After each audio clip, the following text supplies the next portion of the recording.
In the dim theaters of 1970s Times Square, when mature film was still screened like underground cinema, Vanessa del Rio emerged as one of the most magnetic figures of the era.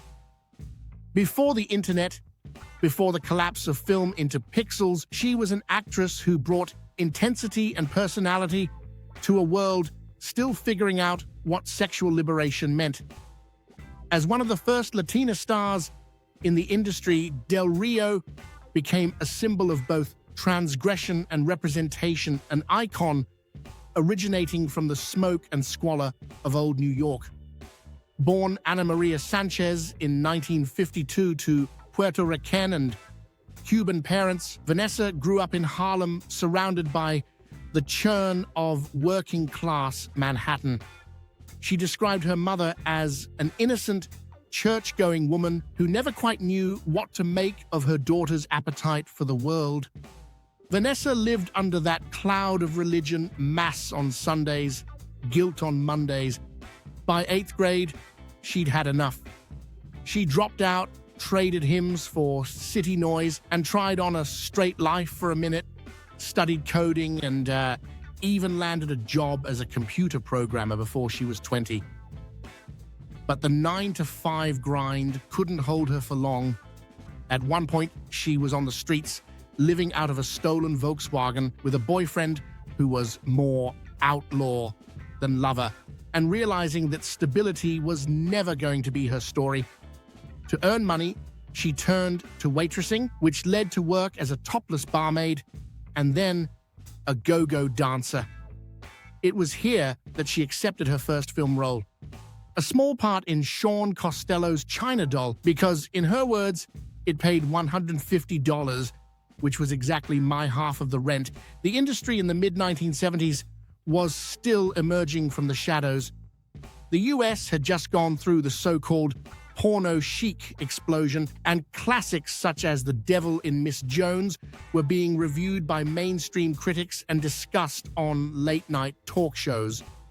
For a woman of color, especially a Latina, to step into that world was a radical move.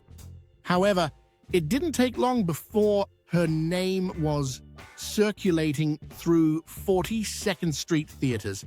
Her presence was electric. Unlike many of her contemporaries who were styled to look like suburban housewives or California ingenues, Del Rio embodied a particular New York boldness. She was brash, earthy, and loud. She didn't just perform, she devoured, stealing every scene she was part of. Early films such as The Night of Submission in 1976 leaned into that urban vibe, and soon after she was appearing in some of the best industry films to come out of the East Coast, with titles such as Henri Pachar's excellent Babylon Pink and Chuck Vincent's Jack and Jill forming part of her extensive filmography. This success continued in the 80s, with Del Rio carving out a niche that few could match. Films like Afternoon Delight demonstrated her edginess with a particularly great interior cinema sequence, but she could also be funny too. She was able to give often formulaic scripts a kind of emotional pulse they didn't deserve. In Justine, A Matter of Innocence in 1980, she played Claudia Kendall, a supporting role that blended cynical humor with carnality. The film, a sex comedy riff on the classic innocent girl in the big city trope, showcased Vanessa's ease in front of the camera. She could move between bawdy and tender without breaking the fantasy. She also played a lighter, more comedic role in co-ed Fever among an all-star cast. Her scenes shine while also demonstrating her range. That same year, she appeared in A Scent of Heather. Directed by Bill Milling, the film follows a girl who leaves a nunnery and marries for money. Vanessa's performance as the cook was brief but memorable, radiating the kind of confidence that came from someone who no longer needed to prove anything. In the Tale of Tiffany Lust, she turned what could have been a series of throwaway vignettes into something with a lot more weight, playing a radio show host who delivers guidance on pleasure like a professional calling. Films such as the self-referential Viva Vanessa in 1984 do not disappoint either. In a starring role with maximum screen time, it is a title that continues to delight her core fan base to this day. Her cameo in The Devil in Miss Jones 3: A New Beginning and her very own entry into the Inside series functioned as a kind of victory lap. By then, the theatrical era was dead, replaced by straight-to-video productions, but Vanessa del Rio remained a holdover from a time when adult film aspired to storytelling. Even when the sets got smaller and the lighting harsher, she still radiated that mix of danger, comedy, and warmth that made her one of the golden age's last true stars. In retrospect, Del Rio's career is more than erotic history, it's social commentary. She was the first Latina star to break through on a national scale, and that came with its own contradictions.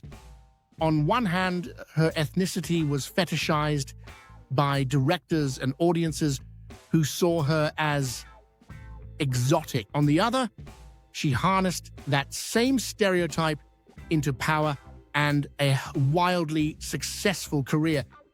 In interviews, she often said she played the roles she was given, but refused to be ashamed of them.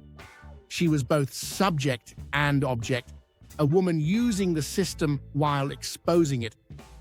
Her visibility paved the way, if indirectly, for a generation of non-white performers in mature entertainment.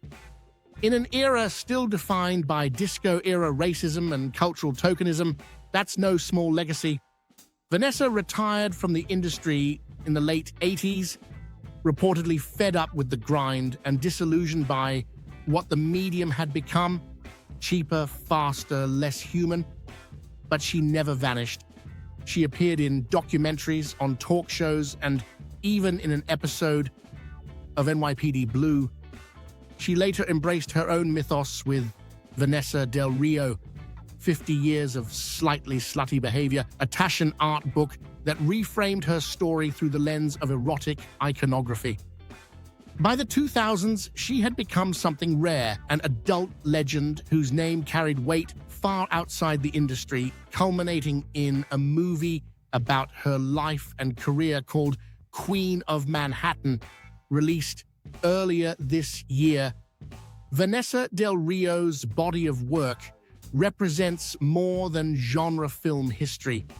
It's a time capsule of 1970s and early 80s New York, when sexual revolution met street reality, when art house and adult content became fused. To watch her films today is to glimpse a world before the internet flattened desire into categories. Vanessa didn't perform for clicks. She performed to exist.